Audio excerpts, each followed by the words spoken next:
It's time to make it, just give it a try. 'Cause you can make it like the old fat guy.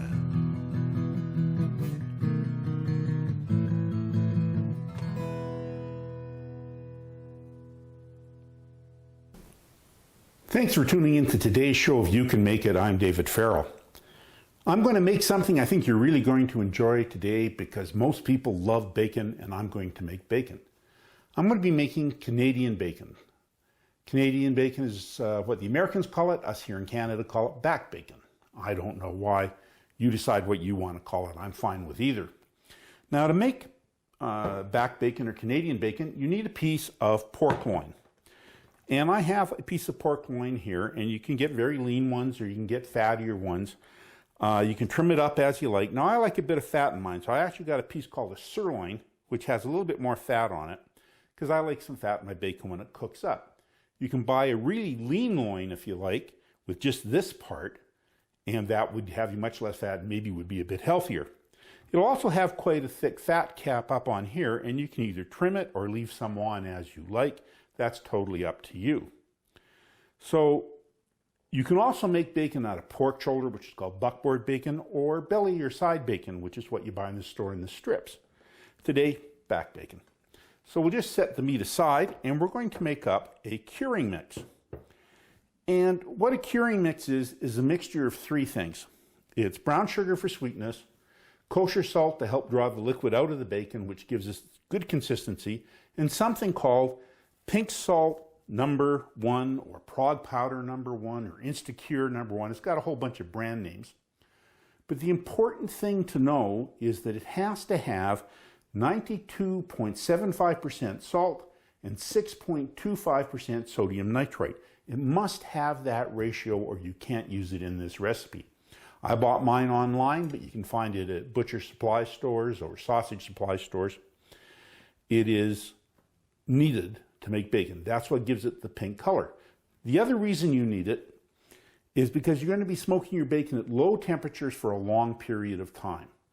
And if you don't have nitrates in the bacon, there's a risk that bacteria will form and bring on food poisoning. So you must have enough nitrates to prevent that. They inhibit bacterial growth. But nitrates are bad for you if you have too much. So it's important you use the exact amounts in this recipe. If you double the recipe, you have to double the amounts of salts. If you use half the amount of meat, you have to use half the amount of salts. The measurements are critical. I even suggest you buy a small scale and use the grams measure, but you can do it with milliliters if you're very careful. So we'll get into making up our curing mixture that'll go on the pork, and we'll start off with the brown sugar. For each kilogram of pork, you need to use 40 milliliters of brown sugar. For each kilogram of pork, you need to use 15 milliliters of kosher salt. Now after I trimmed that pork, I weighed it to be exactly 1 kilogram. So I have 40 milliliters of brown sugar and 15 milliliters of kosher salt. So we'll just put those in my bowl here. And then comes the pink salt #1 or Prague powder #1, whichever one you're getting. For each kilogram of pork, you need to use 3 grams or 2.2 milliliters of pink salt. So we'll put that in. Now, if you're used to working in pounds, that works out to 0.044 ounces of pink salt per pound of pork and 4 teaspoons of brown sugar per pound of pork and 1.5 teaspoons of kosher salt per pound of pork. So if you had 4 pounds, you'd multiply each of those by 4. So we're just going to mix those ingredients together until they're really well combined.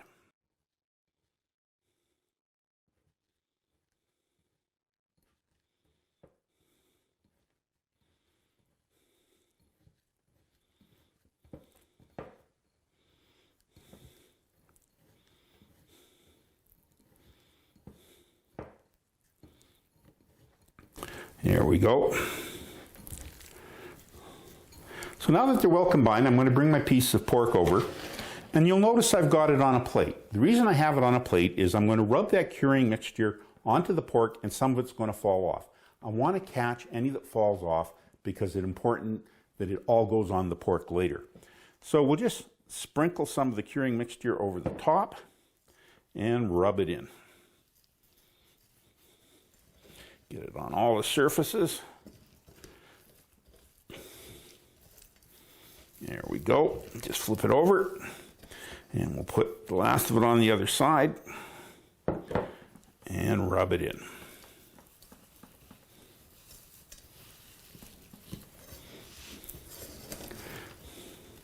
Now, one thing you do need to know is if you're making up more than one pieces of pork, do them one at a time and put each one in its own curing container, which I'll talk about in a minute. Do not put 2 or 3 together in one. It just doesn't work out well. So I've got all of my pork covered with the curing mixture. Now, this has to cure in this salt long enough for the ingredients to soak through into the pork. And what I did was, before I rubbed this in, whatever, I measured this pork, and it's just over 2 inches thick. And how thick the pork is depends how long it'll take for it to soak in. Now, I like to give a good long curing period, so my rule is that I use 4 days for each inch of pork plus 2 days. So this is 2 inches thick, so 2 times 4 is 8 days, plus 2 is 10 days. So I'm going to cure this for 10 days. Now you have several choices. You can put this in a non-reactive container, a glass, plastic, ceramic, or stainless steel, and just put some saran wrap over it. Or you can put it in a Ziploc bag and seal it. Or you can put it in a vacuum sealed bag, seal both ends but don't suck the air out, and leave it in that for 10 days. The trick is that while it's sitting in whatever curing container you choose, is you have to roll it around, mix it, and rub the cure into the meat every day or two for the 10 days. So I'll just put this in a plastic bag and seal it. Now it's important your container doesn't leak, because any liquids that come out should be kept in contact with the meat. I'll see you in 10 days. Our bacon sat in a plastic bag with the curing rub all over it for the prescribed time. And you'll note there's a little bit of liquid in the bag. During the process, some liquid may draw out of the bag and a lot of it will draw back in. That's just normal. But if it's kind of dry and not a lot of liquid too, don't worry about it. It's not a problem. So what we want to do now with our bacon is take any surface salt off. Because we used a dry rub on the surface of the pork, it'll have quite a bit of salt on the surface, and we just want to get that off. So we're just going to open our plastic bag up, and we're going to take the bacon, and you'll feel it's a lot firmer now that it's cured, and we're going to put it in some cold water. And we're going to soak it in cold water for 1 hour. We're going to change the water once during that period of time, and then I'll come back and show you what you do next. The pork was soaked in cold water for 1 hour, and I changed the water at about the half-hour point, so it's well rinsed. Now I've just put it on a rack over a plate, and what I'm going to do is just pat the surface dry with paper towel. When you make bacon and you're going to smoke it, it's very important that the surface of the bacon is totally dry. It should even feel a little tacky. The term that's used is pellicle, and it just means a dry surface that'll take the smoke better. So by starting with patting it dry, it becomes a little dry to begin with. But you'll find that moisture will come out of it for a while. So to make sure it's totally dry, what I like to do is put it on a rack in the fridge, uncovered overnight, and then the surface will be really totally dry. So that's where this is going, is into my fridge, uncovered, to let it totally dry out. I'll see you tomorrow. Now I have a smoker, so it's easy for me to smoke my bacon, but if you don't have a smoker, can you still make bacon? Yes, you can. There's 2 methods you can use to make a bacon without a smoker. One is to use a smoke generator, and there's different kinds of smoke generators. There's ones like this that have a maze shape in them, and there's ones that are a hollow tube, like this. And you fill them with food-grade pellets. They're used for barbecuing, and smoking meats and that sort of thing, and you would fill them with it. With this one, you would fill the maize and light one end, and it would slowly work its way through. With this one, you light one end and it smokes down the tube. Then you can just put this in a barbecue, and don't turn any heat on the barbecue, but put this and the bacon in the barbecue, and you just want to light it up. And to light it up is quite simple. You just put the pellets in it and get a propane torch. And then you turn the propane torch onto the pellets until they get a good flame going.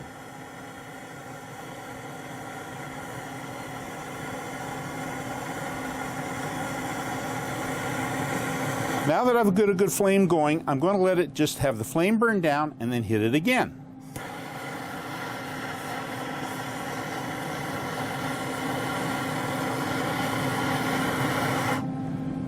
And let the flame burn down. And you want to let the flame burn down 3 times. And so here's my third hit.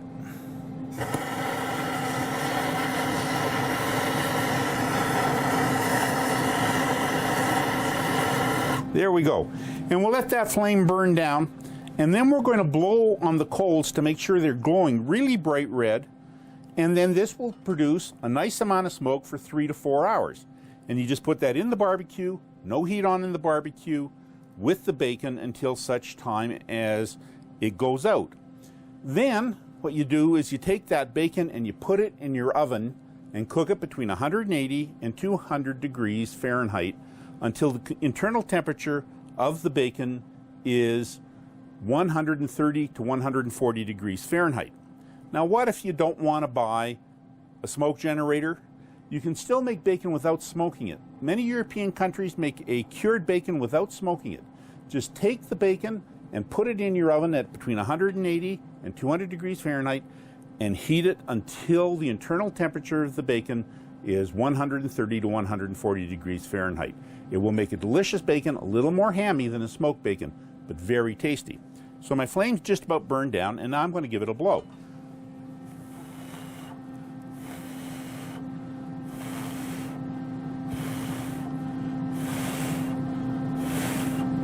And I will show you now, you've got a lot of smoke coming off it right now, and that will die down a little bit as it runs. But there is a smoke generator, and you can make bacon without a smoker. So I'm just going to get my pork loin ready to put in the smoker, and I'll see you in a minute. I left the pork out in the fridge overnight to dry up. You can see it here. It's got a nice dry, tacky surface. And I've put it in my smoker with a temperature probe attached so I can keep track of the internal temperature. As long as I had my smoke generator set up to show you how to use it, I put it in to give some extra smoke to my smoker. Now, if you don't have a heat probe and a remote thermometer to keep track of it, let it smoke for 3 or 4 hours and then start checking it every 45 minutes or so with a little handheld thermometer that you can put in it and get an instant read on the temperature. And you're looking for a temperature between 130 and 140. It's not critical. This bacon does have to be cooked before you eat it. It's not safe to eat after 130 to 140. You do have to fry it up. So we're just going to close up my smoker, and we're going to let it bathe in the smoke until it gets to the internal temperature of 130 to 140, and then I'll talk to you then. I smoked the bacon until it had an internal temperature of 135 degrees Fahrenheit, and that took about 4 to 5 hours. And then I brought it inside, cooled it to room temperature, and just covered it and put it in the fridge overnight. So this is what came out. As you can see, it's a beautiful red color. The fat has a nice creamy texture. That's a nice piece of back bacon. And some people tell you you need a slicer to make bacon. Not quite true. If you buy a decent slicing knife, nice sharp one with a straight edge like this, you can cut the bacon yourself. Now, I will warn you that these outside edges are pretty smoky, and you might want to save them for when you're making chili or something and want to add some extra flavors. But if you take your time and slice through those and then just keep slicing very carefully, you start to get some really nice pieces of bacon. You can see how wonderfully pink that is, just exactly the way you want it. And we'll just do another slice to show you it can be done by hand. But of course, it is easier with a rotary slicer, a mechanical slicer, which I'll set up and use to slice the rest of the bacon. So just give me a minute. I've set up my stand slicer, my rotary slicer, and now you have a decision to make. How thick do you like your bacon? The bacon they do in the store tends to be a little over 1/16 of an inch. I prefer to cut my home bacon at around 1/8 of an inch. I just think it gives it more chew. But you can actually cut it any thickness you like. So experiment and find out how thick you like your bacon. And now I'll just turn this on and start running some slices off it. And as you can see, that's a beautiful piece of bacon. I'm going to make it just a bit thinner. There we go.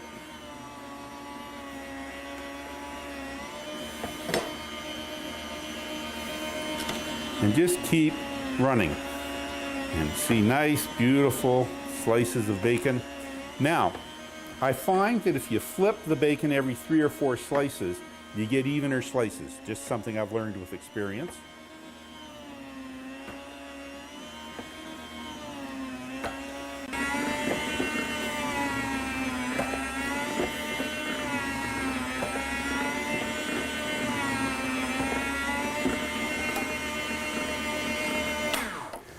So there we have some beautiful, beautiful sliced bacon.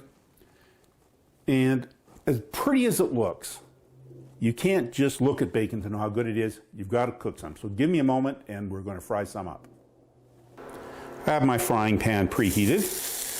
And I'm just going to drop a couple of slices of bacon into the frying pan and we'll give it a cook up.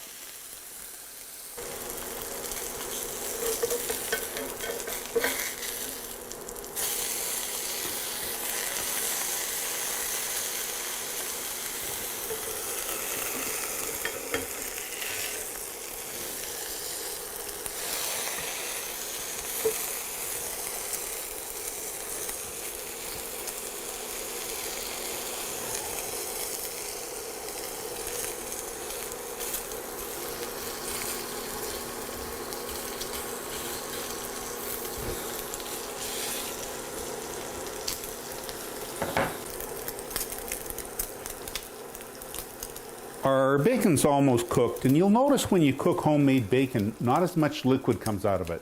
Most commercial bacon is made by injecting a brine into the pork, which adds a lot of water to the pork. And when you first put them in a frying pan, they tend to give that water off and steam a lot. Home-cooked bacon just starts sizzling and browning right away because it's got so much less water in it. And you can see the bacon gets a nice color. And that's about the way I like my bacon. You can cook it crispier if you'd like. It's all a matter of personal preference. But I'm pretty happy with this. So we'll just take her out, put her on our serving plate, and have a taste.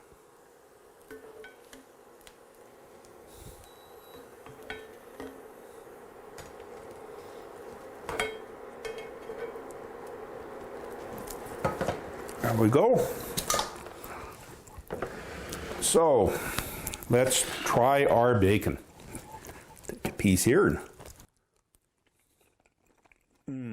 Oh.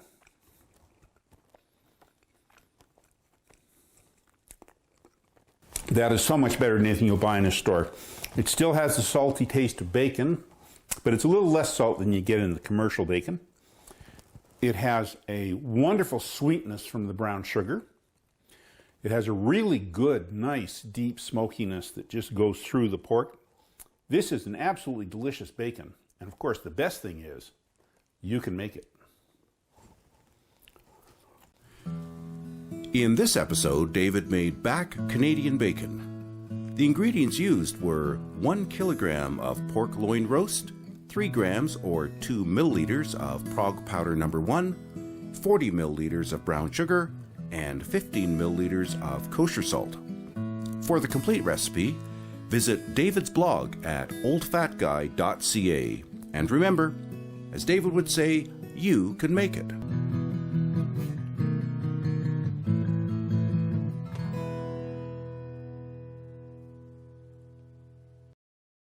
It's time to make it. Just give it a try. 'Cause you can make it like the old fat guy.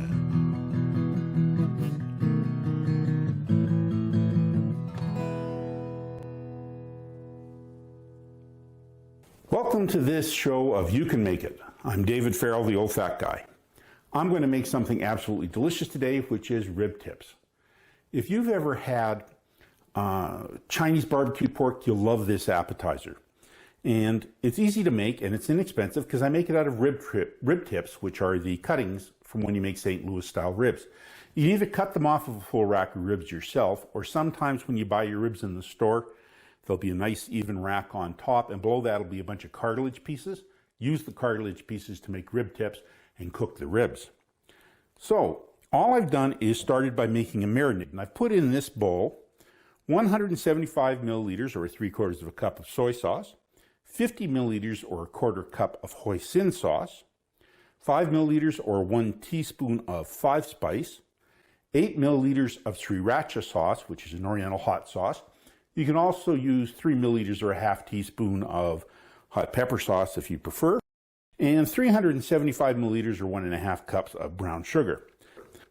Now, you'll note that brown sugar doesn't totally dissolve. You're looking to make a slurry. Chinese barbecued pork dishes and char siu are known for being really sweet, and that's the reason there's so much brown sugar.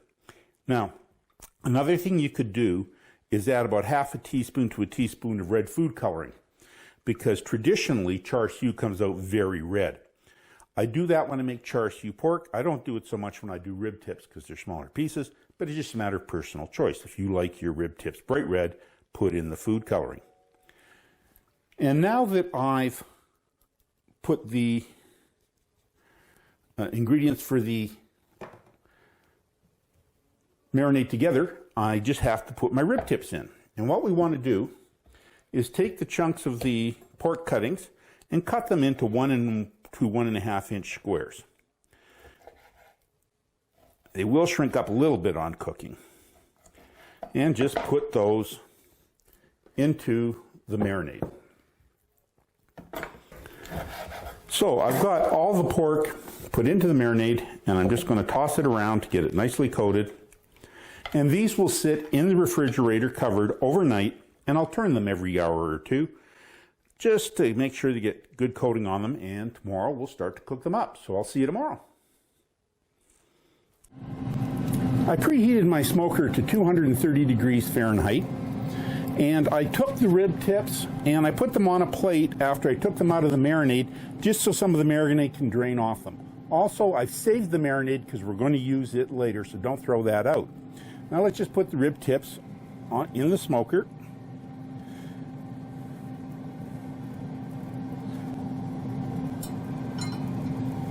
You want them far enough apart that smoke can get all around each of them. You can also do the ribs in a 230 degree Fahrenheit oven, but they won't have any smoke flavor, but they'll still be absolutely delicious. Once the ribs are in the smoker, I'm going to let them smoke for 3 hours at 230 degrees Fahrenheit. My rib tips have been in the smoker for 3 hours at 230 degrees Fahrenheit. Now I'm going to take the marinade that we reserved. I put the rib tips in a pan, and I'm going to pour the marinade over the top.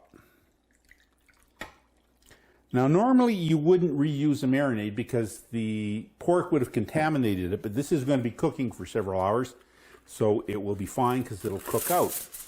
Now I'm going to cover the pan with foil, and what we're going to do is put this back in the smoker for 2 hours to let the moist heat soften up the rib tips. So this will go back in for 2 hours, and I'll come back and show you what we do with the ribs after they smoke for 2 more hours with moisture under the foil. The rib tips have been cooking under foil for 2 hours, and now I'm going to take them out and just put them directly on the grill for another hour. So just give me a moment here.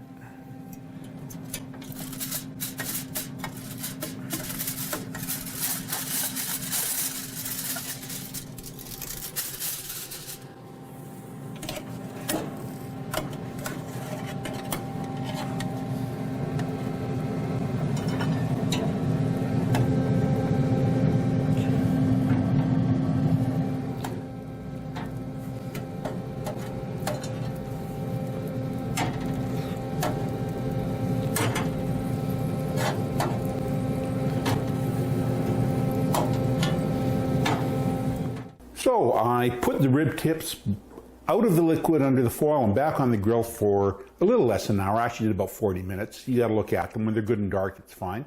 But you want to brush them once more with some of the liquid out of the pan just to give them a really good glaze. And now comes the best part, trying them. So let's take one of our rib tips and give it a taste. Oh,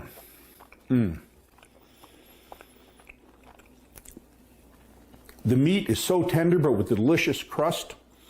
It's sweet, almost like a candy, and only pork can get away with this much sweetness. It's absolutely delicious. The fat is really rendered out, so it's just creamy in your mouth. This is a delicious Char Siu rib tip, and the best part is you can make it. In this episode, David made Char Siu rib tips.